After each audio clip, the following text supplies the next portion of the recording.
Kemiskinan di Jateng masih ekstrim. Mimpi Ganjar presiden hanya pepesan kosong belaka. Rakyat muak dipimpin capres banteng merah. Angka kemiskinan ekstrim di Jateng masih tinggi. Pengamat Citra Institute, Ganjar kurang layak jadi capres. Melansir demokrasi.id, impian Gubernur Jawa Tengah Ganjar Pranowo dimajukan sebagai calon presiden atau capres oleh PDI Perjuangan pada 2024 dinilai bertolak belakang dengan kenyataan ekonomi masyarakat di daerah yang dipimpinnya. Pengamat politik Citra Institute F. Riza menilai kinerja Ganjar Pranowo selama 2 periode tak memberikan kesejahteraan yang maksimal kepada masyarakat Jawa Tengah. Ganjar pun masih banyak permasalahan di Jawa Tengah. Di sisa masa jabatannya, angka kemiskinan ekstrim di Jawa Tengah masih tinggi, yakni sebesar 1,97% berdasarkan data BPS Jawa Tengah, ujar F. Riza.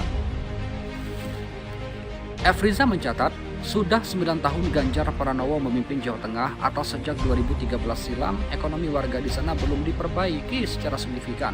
Artinya, secara individu, Ganjar tidak dalam posisi kandidat atau capres bagi PDIP yang amat berhasil dan berkualitas tuturnya.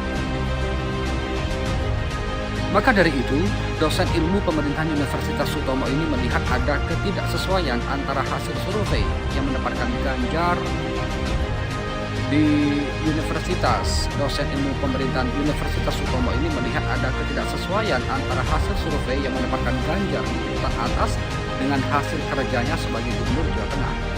Ganjar layak diusung ketimbang Maharani dari segi elektabilitas, tetapi dengan klaim ia telah berhasil menuntaskan angka kemiskinan. Hal ini masih bisa diperdebatkan. Demikian F. Riza.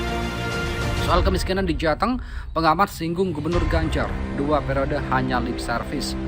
Persoalan angka kemiskinan di Jawa Tengah menurut Direktur Eksekutif Sudut Demokrasi Riset dan Analis atau Sudra, Fadli Harahap, menjadi batu sandungan bagi Ganjar Pranowo. Gubernur Jawa Tengah itu digadang-gadang sebagai bakal capres potensial dengan survei yang cukup tinggi. Soal kemiskinan itu sempat disinggung juga oleh Rocky Gerung dan Rizal Ramli. Padahal Jawa Tengah termasuk provinsi yang angka kemiskinannya tinggi. Sulit dibantah kalau datanya valid. Artinya, apa yang dikerjakan Ganjar di 2 periode ini hanya lip service, hanya bisa mengangkat pamor pribadi tanpa bisa menunjukkan kinerja konkret sebagai kepala daerah, kata Fadli Rabu. Kalau memang angka kemiskinan itu tinggi, maka ia juga mempertanyakan kinerja kepala daerahnya. Sudah melakukan apa saja sehingga rakyat miskin terbilang tinggi. Apalagi lanjut dia sampai digembar-gemborkan kalau masyarakat Jateng itu sejahtera. Tentu menjadi pertanyaan besar. Lalu siapa yang disejahterakannya? Kemiskinan menurutnya bukan saja soal masyarakat yang miskin, tapi imbas dari itu akan terjadi berbagai persoalan lainnya, termasuk penyakit masyarakat hingga kriminalitas. Perlu diwaspadai juga peningkatan radikalis, karena kemiskinan juga merupakan salah satu sumber infiltrasi paham radikal, pungkasnya. Kemiskinan di Jawa Tengah tinggi, kinerja Ganjar Pranowo dikritik. Pengamat komunikasi politik dari Universitas Asa Unggul, Jamiluddin Ritonga menilai, Gubernur Ganjar Pranowo dalam membangun Provinsi Jawa Tengah selama 2 periode tidak menyeluruh. Artinya Ganjar selama ini membangun tidak menyeluruh di wilayah Jawa Tengah. Daerah Wonogiri tampaknya kurang mendapat perhatian Ganjar, kata Jamiluddin di Jakarta. Hal itu terkait pembangunan wilayah Prangkopitu, Wonogiri, karena sudah puluhan tahun masyarakat hidup tanpa air bersih. Oleh karena itu, selanjutnya dari sisi komunikasi politik, peresmian akses air bersih yang dilakukan Ketua DPR Puan Maharani menjadi pesan keras buat Ganjar dalam hal kinerja.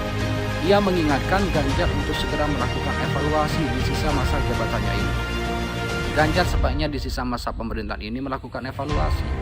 Wilayah mana saja yang selama ini memang kurang mendapat perhatian, itu poinnya, katanya menegaskan. Selain itu, Wonogiri juga dikenal dengan masalah kemiskinan yang cukup tinggi, sedangkan salah satu program dari pemerintahan Jokowi adalah mengentaskan kemiskinan di Indonesia.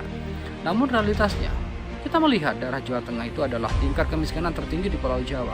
Dari sudut itu memang kelihatannya Ganjar sebagai wakil dari pemerintah pusat ini kurang fokus mengatasi kemiskinan di wilayahnya, jelasnya. Menurut dia, kinerja Ganjar selama ini kurang mampu mengkoordinir para wali kota dan bupati di wilayah Jawa Tengah agar pembangunan di sana bisa merata. Jadi, sekalipun daerahnya menunjukkan keberhasilan, belum tentu bisa disimpulkan hasil kerja gubernurnya. Karena bagaimanapun gubernur sifatnya mengkoordinir, operasionalnya ada di kepala tingkat 2 bupati atau wali kota, katanya. Mohon kepada pihak terkait, pihak berwajib dan pihak yang bersangkutan untuk mengklarifikasi kebenaran berita ini. Kami hanya melansir dan memberitakan, Andalah yang memutuskan.